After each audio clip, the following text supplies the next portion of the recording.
Hello everyone, आज की video में डेमोक्रेटिक लीडरशिप स्टाइल पे बात करेंगे। ये वो लीडरशिप स्टाइल है जिसके अंदर क्या होता है कि जो लीडर्स होता है वो हर एक टीम मेंबर की इनपुट लेता है, हर एक टीम मेंबर से मशवरा करता है और उसके बाद जो है वो फिर डिसीजन मेकिंग की जाती है। इसी वजह से इसे पार्टिसिपेटिव लीडरशिप का भी नाम देते हैं कि इसके अंदर हर टीम मेंबर जो होता है वो डिसीजन मेकिंग के अंदर शामिल होता है।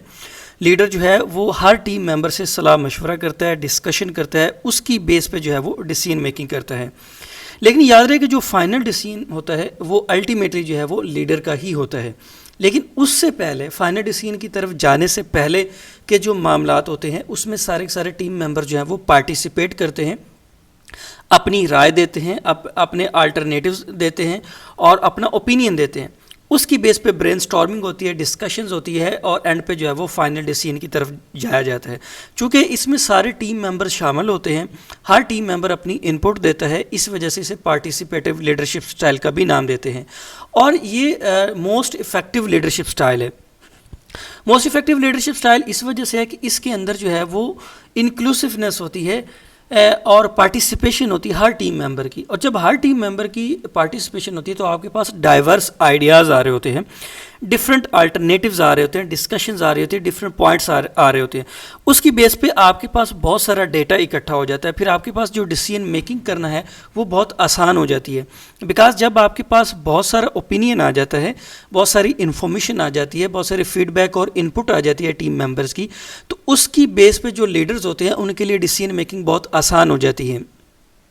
डेमोक्रेटिक लीडरशिप जो है उसकी एग्जांपल ये है कि जैसे कि ये एक वोटिंग सिस्टम है। जब किसी भी एक कैंडिडेट को सिलेक्ट किया जाता है तो उसके लिए वोटिंग की जाती है। तो वोटिंग जब करते हैं तो उसमें क्या होता है कि हर एक मेंबर जो है वो अपनी फीडबैक देता है, अपना वोट कास्ट करता है किसी कैंडिडेट के फेवर में या उसके अगेंस्ट। फिर एंड पे जो है वो काउंटिंग कर ली जाती है, जो मेजॉरिटी ऑफ वोट्स जिसके लिए होते हैं फिर उसको एज ए लीडर जो है वो सिलेक्ट कर लिया जाता है या उसको विनर डिक्लेयर करते हैं।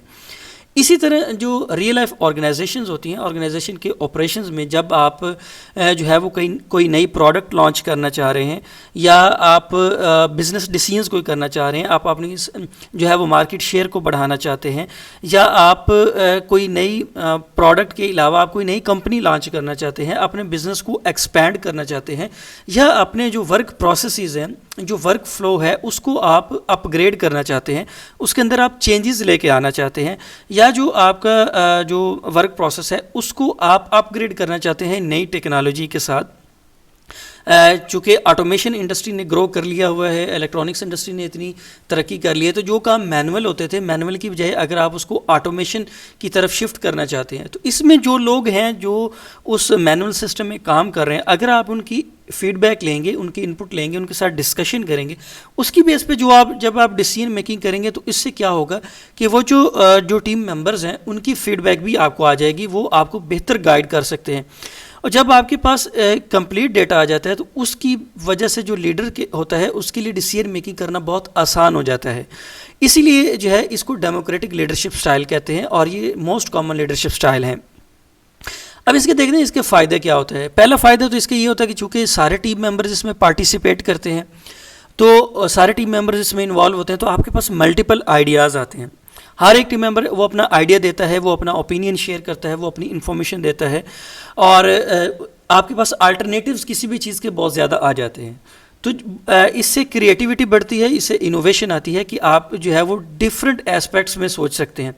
जो एक इंडिविजुअल शख्स है उसके सोचने का अंदाज़ मुख्तलिफ होता है, हो सकता है वो एक ही एस्पेक्ट में चीज़ों को देखता हो, लेकिन जब आप 10 से 15 या 20-30 टीम मेंबर्स के साथ डिस्कशन करते हैं तो उससे फिर आपके पास डाइवर्स आइडियाज़ आते हैं, अल्टरनेटिव्स आते हैं, उसकी बेस पे आप अच्छी डिसीजन मेकिंग कर सकते हैं। इसी तरह इसमें ये फ़ायदा ये होता है कि चूँकि आप जब डिसीजन करते हैं तो जो मेजॉरिटी का ओपिनियन होता है आप उसी को ही सिलेक्ट करते हैं, तो इसलिए जो आपके डिसीजंस होते हैं उसको मेजॉरिटी लोग सपोर्ट कर रहे होते हैं। तो जब आप उसकी इम्प्लीमेंटेशन करेंगे तो उसकी इम्प्लीमेंटेशन बहुत ईजी हो जाती है, क्योंकि ये डिसीजन लिया ही तब गया था जब majority of the team members ने उसको सपोर्ट किया था।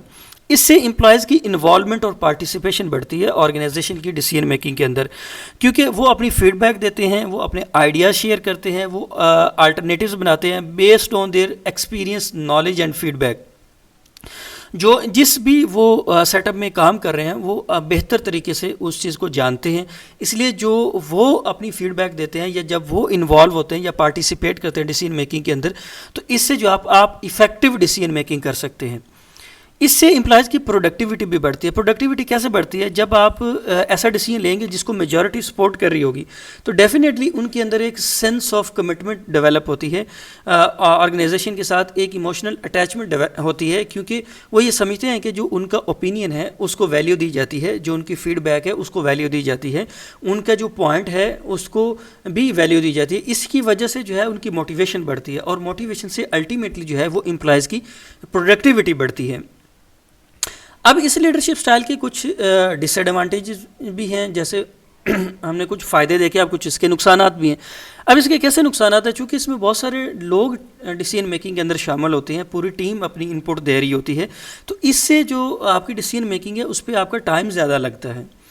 جب آپ ہر ٹیم ممبر سے ڈسکشن کریں گے، برین اسٹارمنگ کریں گے، سیشنز ہوں گے، الٹرنیٹیوز پہ بات ہوگی، اوپینینز کو آپ ڈسکس کریں گے، تو اس کی وجہ سے جو ہے جو ڈیسیجن میکنگ ہوتی ہے وہ ڈیلے ہوتی ہے، اس کے اوپر زیادہ ٹائم لگتا ہے۔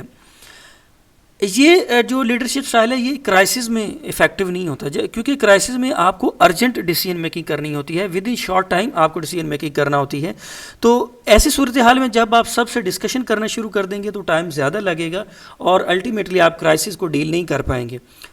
تو اس لیے اس لیے یہ جو ڈیسیجن میکنگ سٹائل ہے یہ کرائسس کے حوالے سے انفیکٹو ہے۔ یہ روٹین کے آپریشنز کو رن کرنے کے لیے تو ٹھیک ہے، لیکن کرائسس میں یہ اچھا کام نہیں کرتا۔ اچھا، اس کا ایک اور نقصان یہ ہے کہ چونکہ اس میں میجورٹی کی جس چیز کی طرف ہوتی ہے، جس ڈیسیجن کی طرف ہوتی ہے، جس اوپینین یا جس الٹرنیٹیو کی طرف ہوتی ہے، اسی کو ہی سلیکٹ کر لیا جاتا ہے۔